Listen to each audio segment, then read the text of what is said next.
On a vu que ça donnait à des activités agricoles en ville était une occasion en or de reconnecter les urbains avec l'origine de leurs aliments. Mais d'autres initiatives préfèrent miser sur les trésors naturels qui abritent déjà la ville pour sensibiliser la population à l'importance de protéger la biodiversité. C'est le cas de GAEP, le groupe uni des éducateurs naturalistes et des professionnels en environnement, qui a adopté pour terrain de jeu les parcs nature de la Ville de Montréal. On s'en va les retrouver sur le parcours Gouin, un aménagement récréo-touristique qui vient tout juste d'être inauguré sur les berges de la rivière des Prairies.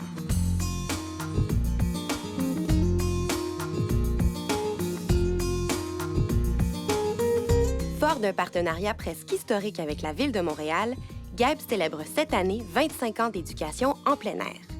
Été comme hiver, son équipe d'éducateurs naturalistes est déployée dans 6 parcs nature de la ville afin d'animer les citoyens, jeunes et moins jeunes. À raison de 53 activités grand public, de plusieurs centaines de sorties scolaires et de 2 camps de jour estivaux, ils explorent des thématiques variées, témoignant chacune de la biodiversité du milieu. Des outils de sensibilisation qui rejoignent plus de 35 000 citadins chaque année. Pascal Lynch-Caron, l'approche de GAEP pour faire de l'éducation à l'environnement repose sur 3 piliers essentiels, donc la nature, les sciences naturelles, le patrimoine et le plein air. Comment vous en êtes arrivé à développer, à adopter cette formule-là pour remplir votre mission éducative? En proposant tous ces types d'activités-là, toutes ces facettes liées à notre mission première, qui est justement de rendre accessible le patrimoine naturel, le patrimoine historique au plus grand nombre de personnes, bien, on y arrivait en l'interprétant, en rendant accessible, en allant vers les gens. Puis c'est ça, en fin de compte, qu'on s'est rendu compte que de mailler justement le patrimoine naturel, le patrimoine historique et les activités de plein air, bien, on allait chercher toutes les formes d'initiés. Puis il y a vraiment une idée de mettre l'humain au cœur de cette démarche-là aussi, d'être dans l'expérience sensorielle. Là. Effectivement, effectivement.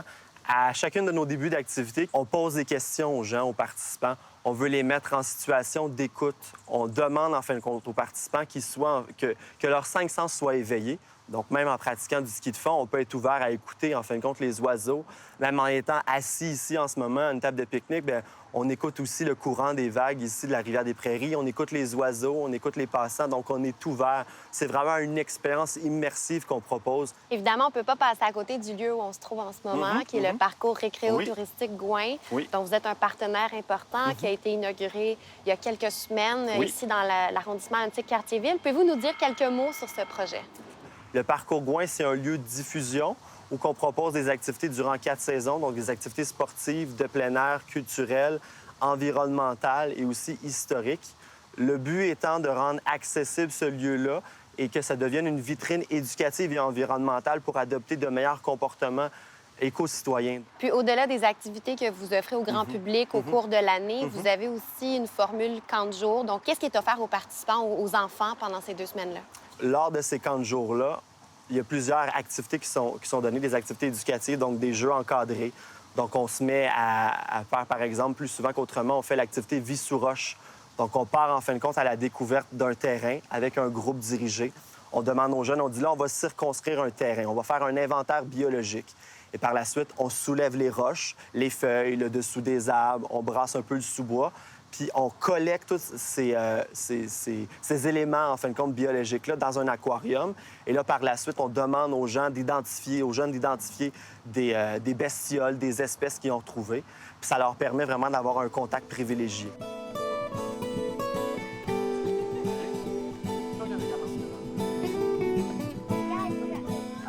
Pendant aussi ces camps de jours-là, c'est sûr qu'il y a beaucoup d'activités de plein air. Donc, on a beaucoup de randonnées, on a beaucoup de marches. C'est guidé beaucoup par des éducateurs naturalistes qui sont diplômés en sciences. Puis, c'est un camp de jour aussi qui permet vraiment un contact particulier avec la biodiversité qu'on peut trouver à Montréal. Puis, on se doute que la volonté aussi de pallier les effets du déficit nature qui est très présent chez les urbains. Est-ce que vous observez des symptômes de ce déficit nature chez les participants de vos activités? On remarque beaucoup les jeunes qui arrivent dans les parcs nature. C'est un peu la première fois qu'ils ont un contact avec une forêt à Montréal, une vraie forêt. La majorité se disent, ils pensent qu'ils ne sont pas à Montréal. Fait que c'est là, en fin de compte, qu'on les place vraiment en situation de découverte. Et la majorité aussi, il faut les rassurer. Il faut leur dire aussi, en ce moment, on va jouer, on va s'amuser. Il y a des règles, mais en même temps, on veut aussi que vous soyez alerte puis vous amusez à découvrir un peu la nature qui va vous entourer aujourd'hui. C'est sûr qu'il y a une transmission un peu des savoirs qui a dû se perdre au fil des générations, la cueillette de champignons, identifier des végétaux en faisant un herbier, tout ça. Malgré tout ça, est-ce que naturellement, le désir, l'intérêt pour la biodiversité est présent autant chez les petits que chez les grands?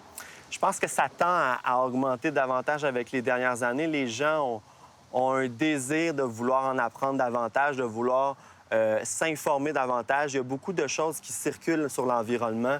Il y a beaucoup aussi de mythes sur l'environnement qui circulent.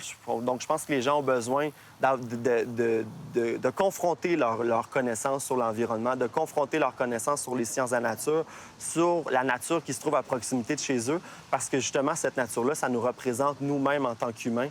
Et en fin de compte, ça permet aussi de pouvoir avoir de magnifiques patrimoines comme ici aussi, puis de tendre à les protéger parce qu'on sait qu'on protège beaucoup ce que l'on aime et on aime ce que l'on connaît. Donc, ça nous permet, en fin de compte, d'apprendre ça puis de mettre ça à profit pour les générations actuelles puis les générations futures, donc nos enfants de demain. Pascal Lynch-Caron, merci beaucoup de nous avoir reçus. Merci pour l'invitation.